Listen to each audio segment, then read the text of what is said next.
Bonsoir, bienvenue à tous dans ce journal de l'Afrique, une édition qui sera largement consacrée au sommet de l'Union africaine à Kigali. Et pas de fumée blanche, aucun successeur n'a été trouvé pour l'instant au poste de président de la Commission. Le vote est reporté à dans 6 mois.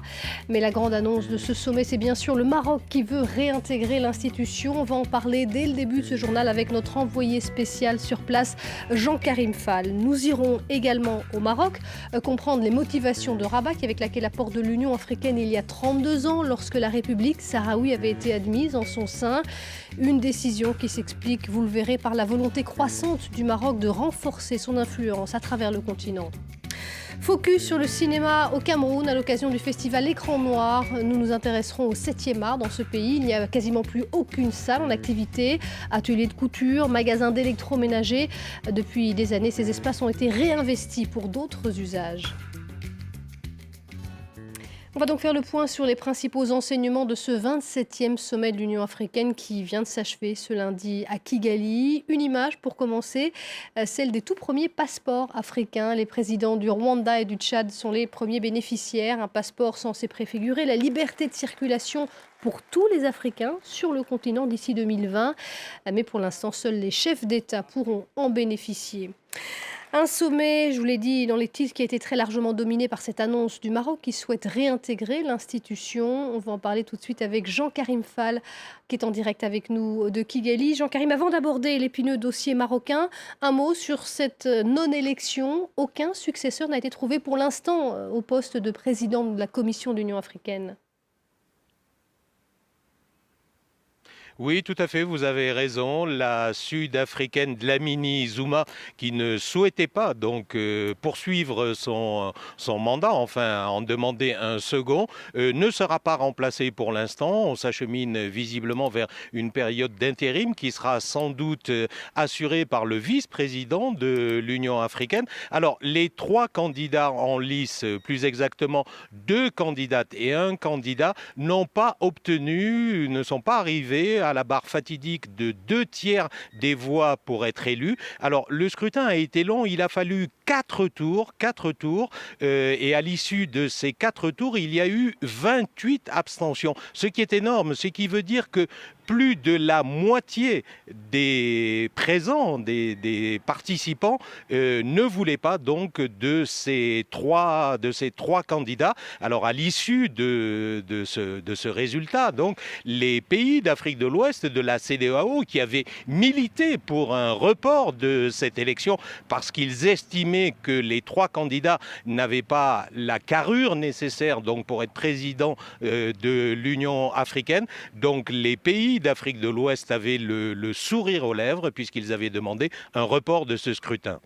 On en vient donc à l'annonce de ce sommet. Après avoir claqué la porte il y a 32 ans, le Maroc veut réintégrer l'Union africaine. Est-ce que c'est une surprise, Jean-Karim ? Écoutez, non, je ne dirais pas que c'est une surprise parce que cela fait des mois que la diplomatie marocaine, pas seulement la diplomatie marocaine, je devrais dire les Marocains et leurs alliés en Afrique, cela fait donc des mois que très discrètement on prépare ce retour. Alors ce retour ne s'est pas passé exactement comme cela était prévu parce que le roi Mohamed VI devait effectivement faire le voyage de Kigali, donc se déplacer ici dans la capitale rwandaise pour y prononcer un discours dans lequel donc il aurait annoncé ce retour. Alors le roi n'est pas venu, mais le discours a été distribué ce matin dans les couloirs et à tous les délégués présents ici. Alors dans ce discours, le roi a des mots très durs pour la République arabe sahraoui démocratique, donc les Sahraouis. Cela n'est pas une surprise, il parle de coup d'État, il parle de pseudo-État, et puis surtout il a prononcé, enfin il y a écrit dans ce discours une phrase qui va sans doute faire couler beaucoup d'encre au sein de l'Union africaine, puisqu'il dit que l'Union africaine est malade et qu'il vaut mieux soigner un corps malade de l'intérieur plutôt que de l'extérieur. Justement, Jean-Karim, on en vient aux réactions. Comment ça a été accueilli par les participants au sommet ? Alors, comme je vous le disais, là, cette petite phrase sur le corps malade qu'il vaut mieux soigner de l'intérieur que de l'extérieur a gêné beaucoup de délégations, y compris parmi ceux que l'on présente comme les alliés du royaume chérifien.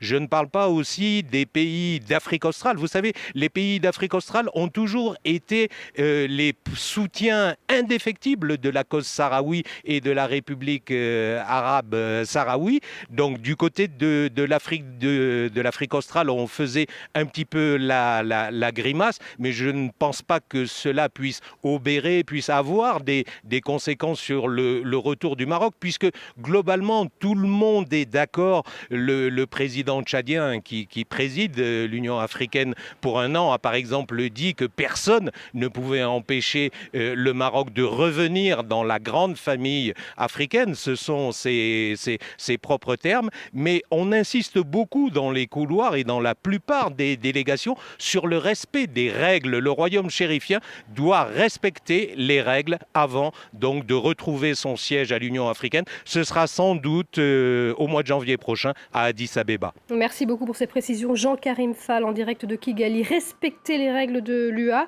c'est aussi ce que demande la République sahraoui, puisque c'est à la suite de son admission au sein de l'Union africaine que le Maroc avait claqué la porte. Écoutez le ministre des Affaires étrangères sahraoui. Mais le Maroc aussi, dans sa demande, doit respecter et prendre l'engagement de respecter les clauses de l'acte constitutif. Si cette démarche, si le Maroc satisfait ces exigences, nous n'avons pas d'inconvénient. Nous pouvons siéger avec le Maroc et nous allons demander à ce moment-là que le Maroc retire et mette fin à l'occupation d'un État membre.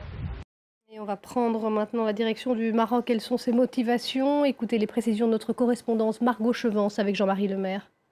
Le retour du Maroc au sein de l'Union africaine a été perçu ici comme une demi-surprise. Tout le monde en parlait déjà, la presse l'évoquait depuis plusieurs semaines. Ce matin, le discours du souverain a été repris à l'unanimité dans les journaux avec un titre très fort, « Le Maroc a rendez-vous avec l'histoire ». Et c'est justement cette histoire que le souverain est venu rappeler dans son message hier avec des termes émotionnels très forts.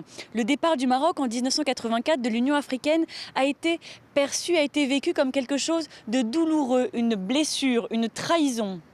Écoutons l'analyse du politologue Moustapha Sehimi. C'est l'expression d'un redéploiement offensif de la diplomatie marocaine. Ce redéploiement est attesté par les dizaines de visites royales dans le continent. C'est également attesté par une vision du Maroc pour ce qui est de l'Afrique, et en particulier la mise en exergue de la coopération sud-sud. Il y a aussi une demande et des attentes du peuple marocain, et je crois que ça n'est pas suffisamment relevé, c'est-à-dire jamais le Maroc officiel et le Maroc populaire ne se sont sentis aussi impliqués dans la vie de l'Afrique. La prochaine étape pour sceller le retour du Maroc au sein de l'Union africaine est celle de l'approbation des États membres de la Commission. Celle-ci pourrait avoir lieu lors d'un vote pendant le prochain sommet de l'Union africaine en janvier 2017. Mais des questions restent en suspens. L'Union africaine va-t-elle continuer de reconnaître la RASD, la République autonome sahraoui démocratique? Et enfin, est-ce que le Maroc acceptera de siéger aux côtés du Polisario? Et on va partir pour Yaoundé au Cameroun qui célèbre depuis ce week-end la 20e édition du festival Écran Noir, une fête du cinéma dans une ville pourtant privée de salles depuis des années. Presque toutes ont été transformées pour des usages qui n'ont rien à voir avec le 7e art, au grand désespoir des cinéphiles camerounais. Regardez le reportage de Marcel Amoko et Zigoto Chaya.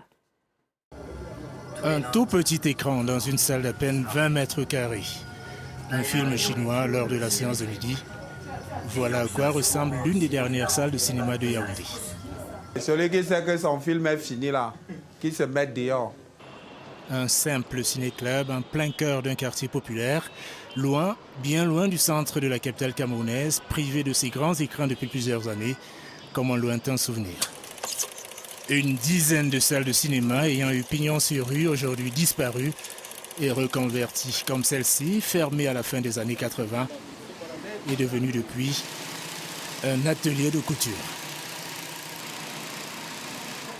Là, un autre ex-temple du 7e art, une vaste surface désormais utilisée comme galerie de meubles gérée par Martial. On a gardé la même structure avec les fenêtres, même structure.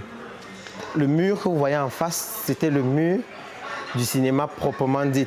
On ne l'a pas transformé, on l'a laissé tel qu'il était. Plus loin, un magasin d'électroménager installé dans une ancienne salle de cinéma, fermée en 2003, concurrencé à l'époque par le piratage, le DVD, le câble ou encore le satellite. Une affaire si peu rentable que les ex-propriétaires y ont abandonné un trésor découvert par cet employé. Il faut me suivre. C'est ça le projecteur. Ça fait pratiquement 11 ans que cette machine est positionnée là. Sincèrement, ça fait très très mal de voir ce qui est devenu le cinéma au Cameroun. C'est l'histoire. Une lueur d'espoir tout de même pour les cinéphiles de Yaoundé. Cette salle de projection est réhabilitée par le ministère de la Culture en attendant la rénovation de la salle de cinéma historique de la ville prévue dans 8 mois. Une résurrection peut-être pour renouer avec l'époque glorieuse d'un 7e art populaire. Et c'est la fin du journal. L'info continue tout de suite sur France 24.